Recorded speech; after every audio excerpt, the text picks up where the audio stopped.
ये कहानी है 1938 कैरली नाम के एक आदमी की, हंगेरियन आर्मी में, और वो उस कंट्री का बेस्ट पिस्टल शूटर था।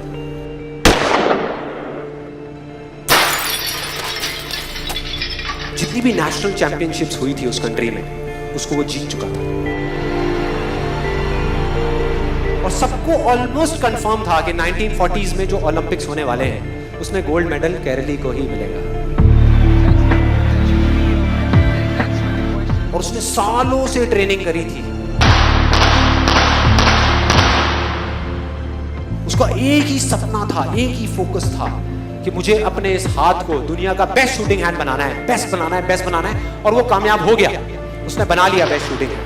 सिर्फ 2 साल का फर्क था। 1938 में एक आर्मी का ट्रेनिंग कैंप चल रहा था। क्योंकि वो आर्मी में था तो एक एक्सीडेंट हो गया।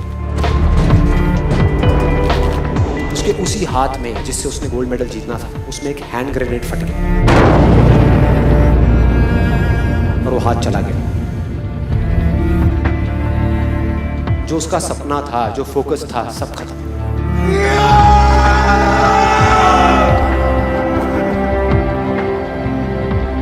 उसके पास 2 रास्ते थे। एक तो ये कि वो बाकी की पूरी जिंदगी रोता रहे और कहीं जा करके छुप जाए, या अपना जो गोल था जिस पे उसने फोकस किया हुआ था उसको पकड़ करके रखे।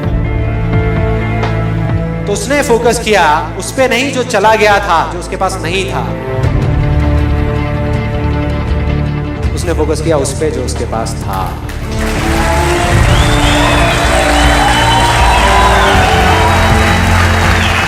जो उसके पास था। और क्या था उसके पास में? एक लेफ्ट हैंड, एक ऐसा हाथ जिससे वो लिख तक नहीं सकता था। 1 महीने तक उसका हॉस्पिटल में इलाज चला इस हाथ के लिए, और सही 1 महीने बाद अपनी ट्रेनिंग शुरू करती इस हाथ के लिए।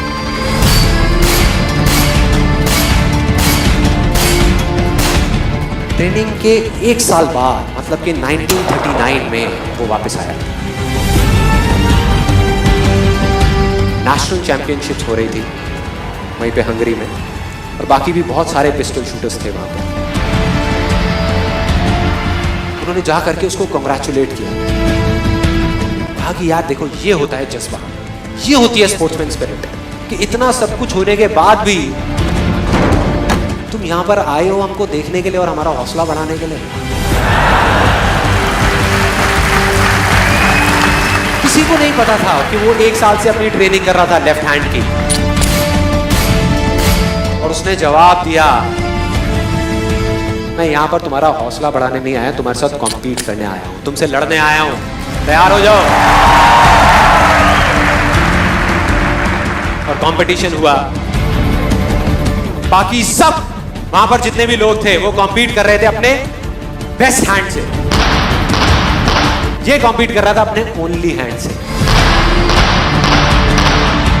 ओनली हैंड से। कौन जीता? The man with the only hand, Karoly जीत गया। लेकिन वो यहां नहीं रुका। उसका गोल क्लियर था कि मुझे इस हाथ को इस कंट्री का नहीं, इस पूरी दुनिया का बेस्ट शूटिंग हैंड बनाना है। उसने अपना सारा फोकस उठा करके डाला 1940 पे, जब ओलंपिक्स होने वाले थे।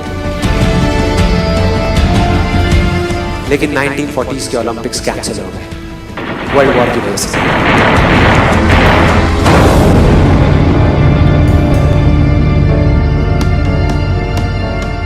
उसने अपना सारा फोकस उठा करके कहां डाल दिया? 1944 में जो ओलंपिक्स होने वाले थे उसके ऊपर।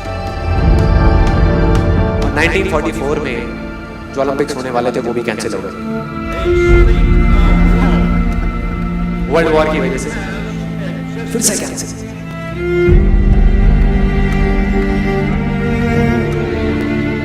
उसने अपना सारा फोकस उठा करके डाल दिया 1948 के ओलंपिक्स में। 1938 में उसकी एज थी 28 साल, 1948 में उसकी एज हो चुकी थी 38 इयर्स। और जो यंगर जो प्लेयर्स आते हैं निकल करके, उनसे कॉम्पीट करना मुश्किल होता चला जाता है। लेकिन मुश्किल नाम का ये वर्ड था ही नहीं उसकी डिक्शनरी में। वो गया, पूरे वर्ल्ड के बेस्ट शूटर्स आए हुए थे जो अपने बेस्ट हैंड से कॉम्पीट कर रहे थे, और ये अपने ओनली हैंड से कॉम्पीट कर रहा था। और कौन जीता? The man with the only hand.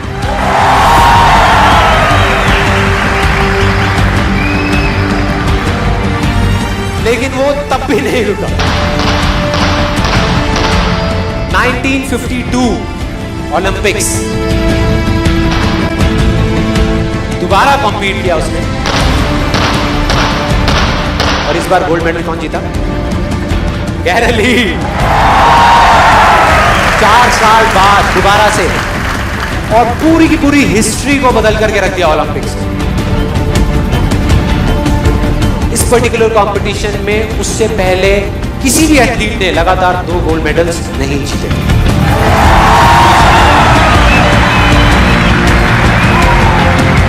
अब किसी भी लूजर के पास चले जाओ, उसके पास लिस्ट होगी बहानों की कि मैं इस वजह से फेल हुआ अपनी लाइफ में, इस वजह से मैं कुछ नहीं कर पाया। बहुत लंबी लिस्ट है। और दूसरी तरफ विनर के पास चले जाओ, उसके पास में 1000 वजह होगी वो ना करने की जो वो करना चाहता है, सिर्फ एक वजह होगी वो करने की जो वो करना चाहता है, और वो कर जाएगा।